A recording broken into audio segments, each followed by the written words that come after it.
Last time we checked out Rally for the first time and I was reading the comments, you guys were telling me, if you think this is crazy, go check out Group B. Now, the fact that you're saying it could get crazier, I don't know what to expect here. When auto racing first began in the 1890s, it was extremely simple. Get a bunch of cars and drivers together and have them race from one town to another. First one there wins. In a time before purpose-built racetracks or electronic timing and scoring existed, this was the easiest way to put on a race and have an undisputed winner. However, these events were held on public roads, and thus you couldn't sell tickets and anyone could just waltz up and watch a race for free. I'm sorry for interrupting, but wait, I'm mind blown with the fact that they are getting it in these old style cars.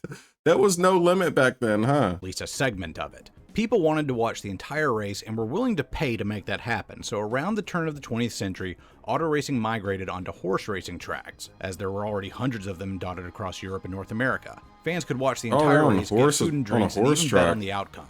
And the best part was, all the infrastructure was already built. In a span of less than 10 years, motorsports went from almost unrecognizable to looking exactly like a modern racing event today. But no matter how much the sport of auto racing changes or how much different it looks as the decades drag on, some people are always going to want to do things the old way. Even to this day, there are still racing divisions that host races on those same horse tracks from the 1900s. It's kind of hard to get my thoughts in without interrupting, but the rally racing is the fact that people are just standing on the sideline. I'm not sure how popular it is nowadays, but I would feel way more safe watching it in the horse track, even though I know you're still not safe there. Some people who insist on racing in the old styles are just in it for the nostalgia. Others are purists and say that's the only real form of racing. But most see it as an old art form that deserves to be preserved and continued at all costs. Thus, some drivers still... The tires are literally bouncing off the ground. Did you see that? It's literally bouncing up and down. He's trying to catch it as he's going. You could easily lose traction. Yeah, these drivers are crazy. Held on to the point-to-point style of racing that had started it all. In 1911, the Rally of Monte Carlo was held in Monaco, and the name stuck. I was about to say, we just forever thereafter completely changed the cars. Rally racing. Eventually, instead of one-day point-to-point races, the long rallies were broken up into segments run across multiple days. That way fans could watch more racing and get more bang for their buck. After World War II, motor racing saw an insane boom in popularity all over the world. By 1950, Formula One had begun competition and several rally series had popped up. But in 1973, the FIA, the sanctioning body for F1, threw their hat into the rally ring and created the World Rally Championship, or WRC. Immediately they saw success as they gained the rights to the Rally of Monte Carlo and many other major rally races all over Europe, be it in the paved streets of Monaco, the snows of Finland, or the mud of Sicily. The WRC did it all. That's what's so crazy, and I was reading the comments. You guys were saying rally is so popular. You're literally saying how it's popular throughout the whole world, except where I live in America. Why in America we be missing out on some of the best things? And had one of the most challenging schedules on the planet. Soon, rally racing was becoming more popular than Formula One, because unlike in that series, all the cars in the WRC were stock cars anybody could buy straight from the dealer's lot. You probably had drivers that aren't the best drivers going and get cars after watching these races and thinking they can go out and do what some of these guys are doing. That's where it could get dangerous. That's one of those things. Do not try this at home. I would not even attempt to do what these guys are doing. Like, I don't know how long they've been driving, but they have been doing this for a long time. Race a car in their series, a manufacturer had to produce at least 5,000 units for commercial and private sales. This rule made the Lancia Stratos one of the most recognizable race cars ever made, and it won the WRC's championship top division. Look how sick that car is. Damn, that is a beautiful car. Just the back end is so different. I've never seen back end lights that look like this. It almost looks like little eyes on the back of it. 3 years in a row, from 1974 through 1976. Even in America and other places where the WRC didn't race yet, people knew about the Stratos. Kids had posters of it on their walls. In America where we don't race, come on, America, step it up. Those lines are unmistakable. Just look at that. I feel like I've seen that car before. By the time the early 80s rolled around, there was a problem with the WRC. The numbers of divisions or groups they ran were too specialized and too restrictive for the automakers to justify manufacturing 5,000 units necessary to meet the WRC's regulations. Also, the 6 groups they had hamstrung the teams with tons of rules in the way.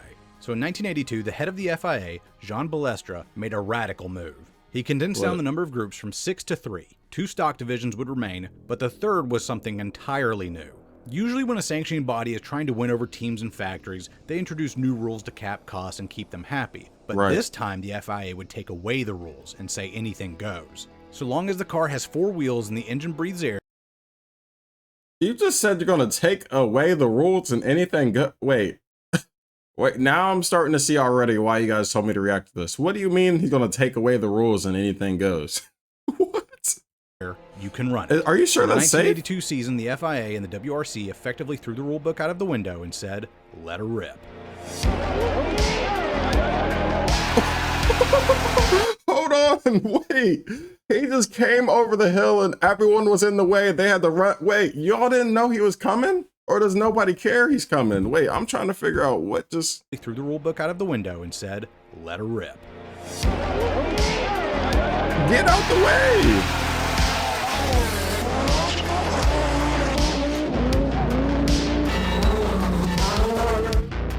What? They are absolutely sending it. Okay, hold on. I'm not sure if I'm ready for this. What? Group B, as it came to be known, was pretty much... I'm sorry for rewinding it, you guys, but come on. Look at the POV if you're the driver. Group B. Imagine just sending it through there. Oh my God. He's like, get out the way. You see me coming. B, as it came to like, can you even tell there are people at that point when you're going that fast? Be known was pretty much the Wild West of auto racing, only really matched by the insane northeastern super modified scene back in the United States. I hate pausing it all the time. I don't know how you guys feel about that's the thing. I hate letting it play and I miss all the information and you miss some of these pictures. Look at this. Instead of 5,000 units needing to be produced, it was lowered down to 200. And if you changed something on your car from one year to the next, you only needed to make 20 more. A laughably low limit. There were no restrictions on horsepower, turbo, and superchargers were given the go-ahead, and you could run any engine you wanted. And even the dimensions of the cars were not mandated, meaning that you could watch a rear-engine Porsche 959 compete directly against a front-engine Soviet-built Lada. Yeah, the commie car. Group B was completely insane, and I love it. Literally no rules, put their money where their mouth was by putting forth some of the most monstrous cars to ever grace a race course. They started throwing money at their Group B programs and let their engineers go hog wild.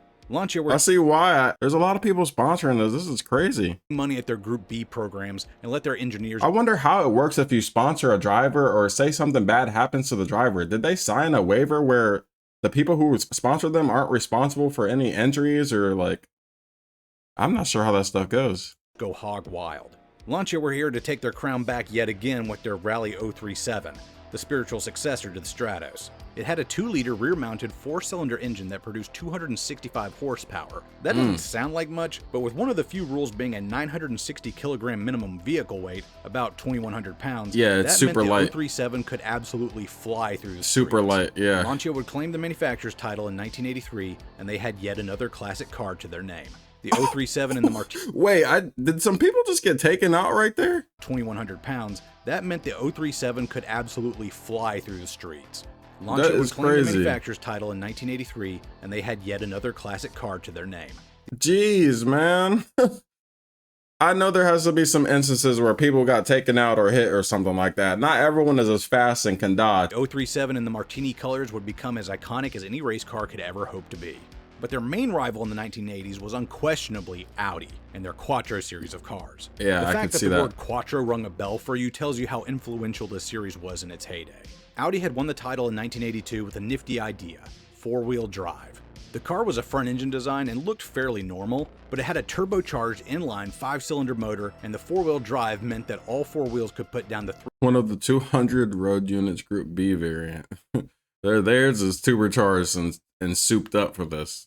Okay. 340 horsepower it produced. It was significantly over the minimum weight, being just a touch under 2,500 pounds, but that much power combined with a way to actually get it on the ground effectively meant that Lancia had serious competition. Four-wheel drive for rally was largely seen as a novelty before Group B, as it was just too unreliable and broke easily. But Audi had apparently found the secret sauce and changed the game forever. They also started an arms race by constantly updating the Quattro. They started off with the Quattro A1 in 1983, but next they debuted the Sport Quattro S1. This was a big step up in two ways. First, it produced 100 more horsepower than the A1, despite using basically the same engine layout. And second, it really delved deep into the ever-evolving world of aerodynamics. Aero had been something that race teams all over the world had been fiddling with since the 1950s, but cars at the time simply did not go fast enough to make it worth spending that kind of money on art. It still blows my mind that these drivers still get it in the snow, night, rain, sleet, hail. It doesn't matter what it is outside. They do not care. They are getting it in. I don't know how they see it at night. And I was also seeing a lot of you guys' comments. Some of the guys that ride passenger, you said they're the navigators for them, where they tell them where to go. That is crazy to me as well. How can you tell him where to go or a turn coming up when he's going so fast? There has to be some times where the person couldn't really listen to the navigator and they just had to do it their own way. I have no idea. But Group B pushed the envelope so much in the power department that aero was now a real concern, and the cars began looking less like street cars and more like rocket ships. Peugeot was also in the thick of it with their offering, the 205 T16. It had an inline-4 turbocharged engine that made in excess of 500 horsepower and had aero scoops jutting out of every corner. 500? And despite it having that big front engine compartment, that's not actually where the engine is. It's in the middle for better weight distribution, because this is Group B and you can just do that sort of thing. It won the manufacturer's title in 1984. Because it's Group B and you can just do that sort of thing. Oh yeah, literally. Also, a big question I had is you guys were telling me, you said there's literally a handbrake in the middle where they're pulling up the handbrake, which allows them to basically take those corners and drift those corners in such a way that they're doing. Even then, that has to be easy to spin out, huh? I know they're not going to spin out because they're some of the best drivers, but still. 5 in 1986 with Timo Salonen at the helm. Now's where we get to talk about the absolute mad lads and lasses that drove these things, because they were every bit as weird as their cars. Timo Salonen was a Finnish driver who, despite his appearance making him look like a tax accountant, was the best driver in Group B's history, winning more events than anyone else. He was a laid-back man who never lost his cool and insisted on driving the car with just one hand and the other one being permanently left on the shifter.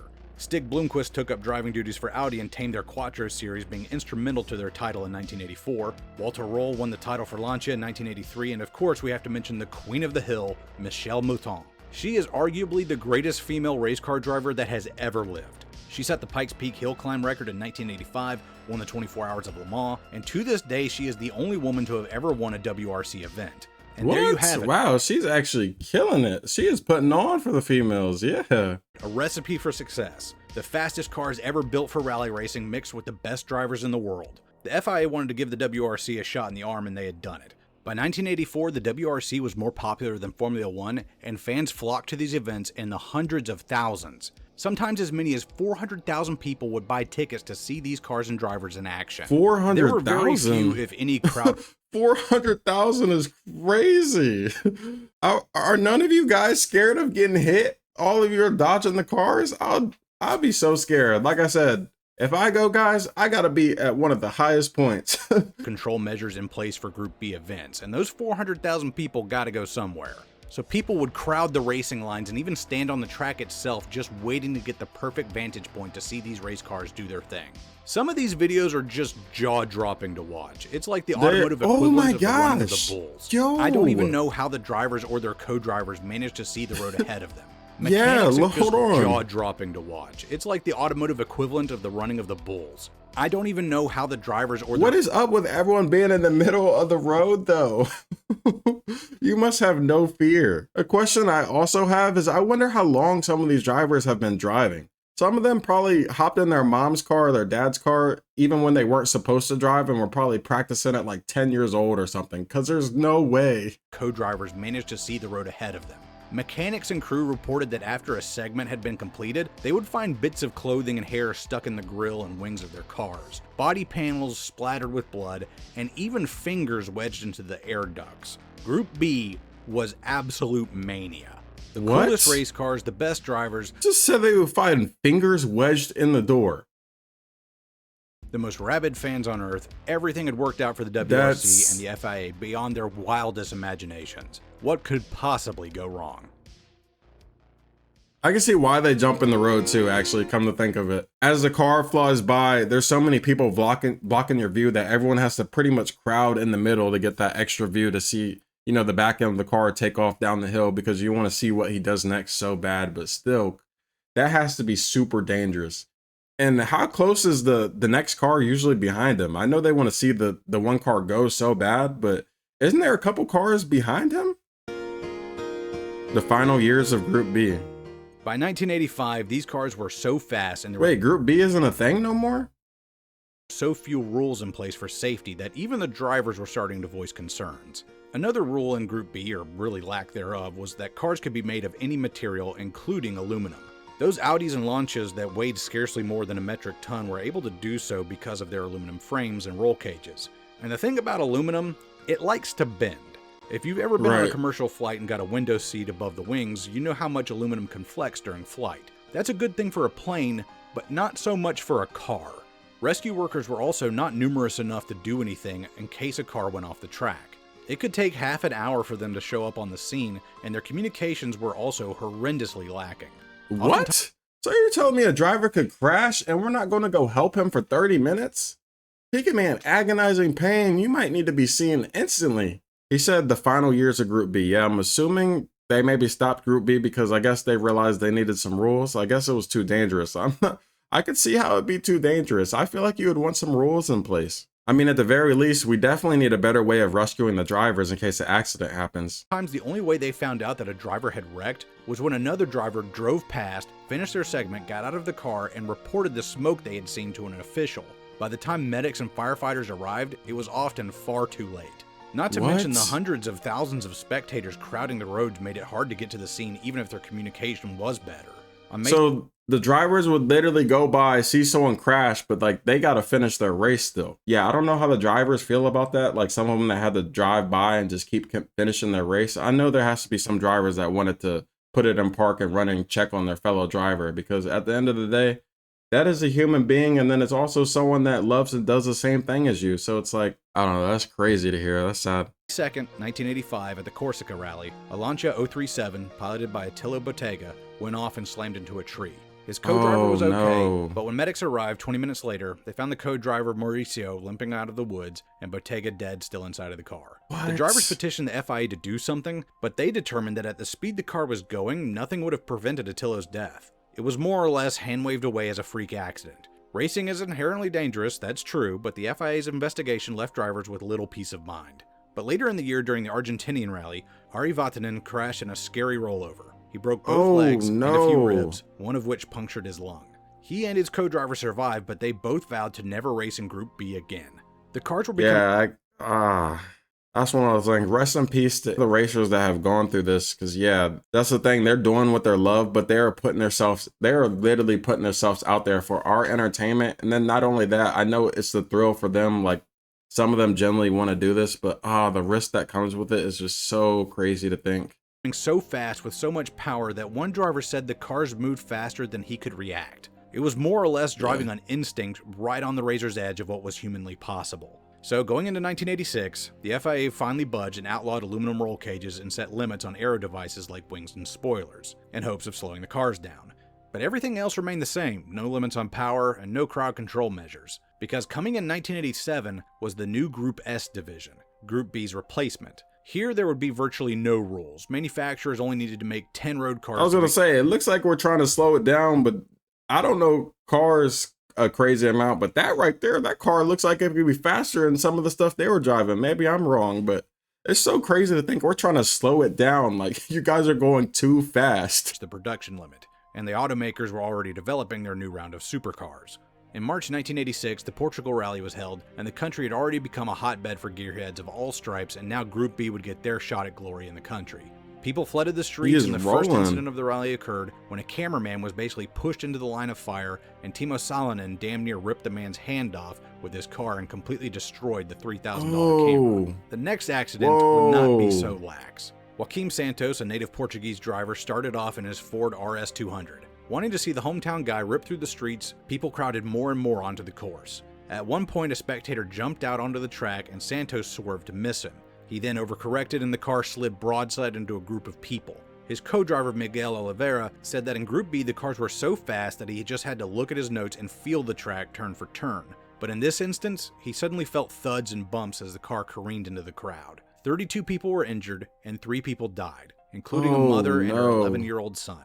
In a disgusting move, the FIA continued the race and did not tell the... Oh, rest in peace to that mother, son. It really makes me hard to react to stuff like this because I just don't handle death. I don't handle accidents. I don't handle humans being hurt. It's just the world is so tough. The fact that things are going to happen to us as you go out and experience life and try to do things. Sadly, things happen, but it just sucks to see things happen. The other drivers what had happened. When the drivers completed the segment and got told what happened, they banded together and vowed to go on strike to stop the competition. But the FIA kept things going, and Jean Balestre said he would punish any driver or manufacturer that walked out. At the Corsica rally just 2 months later in May, Henry Tovinen and his co-driver Sergio Cresto were putting on the race of their lives, winning stages left and right. But on the second day of competition, their Lancia went off at a point where there was no guardrail, and it flew off of a steep hill. The fuel tank immediately ruptured, and a ball of fire erupted from the crash site. Drivers completing the segment reported to officials that they'd seen black smoke in one of the turns, and by the time rescue personnel got to Henry and Sergio, there was nothing left of the wreck except a charred frame.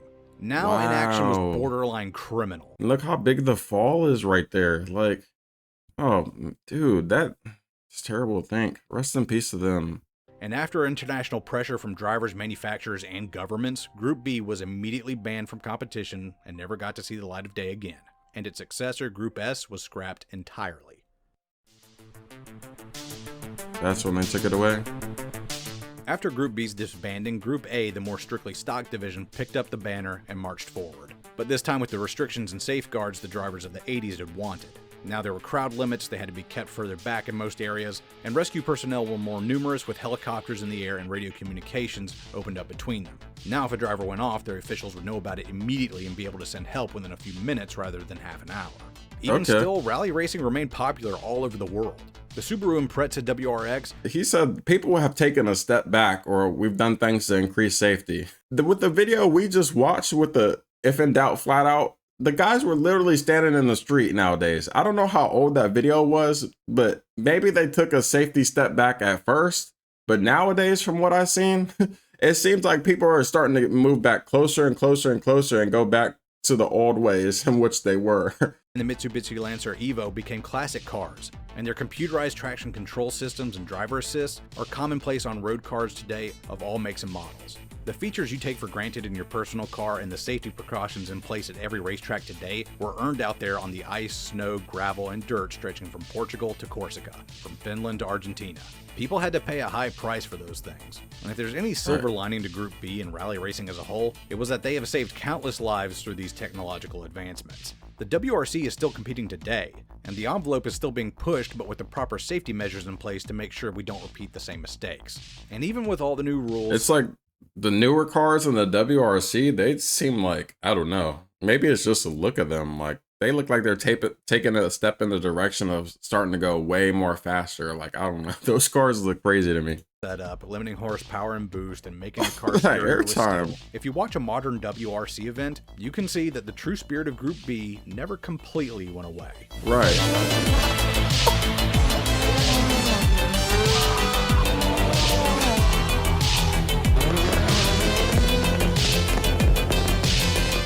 Today, the cars have a lot less horsepower, but they're actually faster than their Group B brothers, if you can believe it. And with modern seats and belts, I can't believe it. That's what I was saying. These cars look different for some reason. I don't know what it is. They literally just look like some racing cars to me. Than ever. There's never been a better time to be a rally fan with cameras broadcasting every angle of every stage. And yes, you can still get uncomfortably close to the action if that's your thing. For any of my European fans watching this, y'all got it pretty good over there. Don't forget that. And the end, he was like, they got it good in Europe. Like, yeah, like we don't have nothing like this going on in America. Yeah, we do not see this, and we don't do nothing like this. I don't know why. It's the biggest thing that was tough for me to hear was the fact that people got injured and lost their lives and got hurt to this. So yeah, I'm definitely in support of making it way more safe. Seeing that the drivers would crash and they wouldn't even know they crashed, or they'll find them like an hour later or something like that. Yeah, we need to fix that. I seen in the end, there was a drone cam following the car so we can get better shots, better views.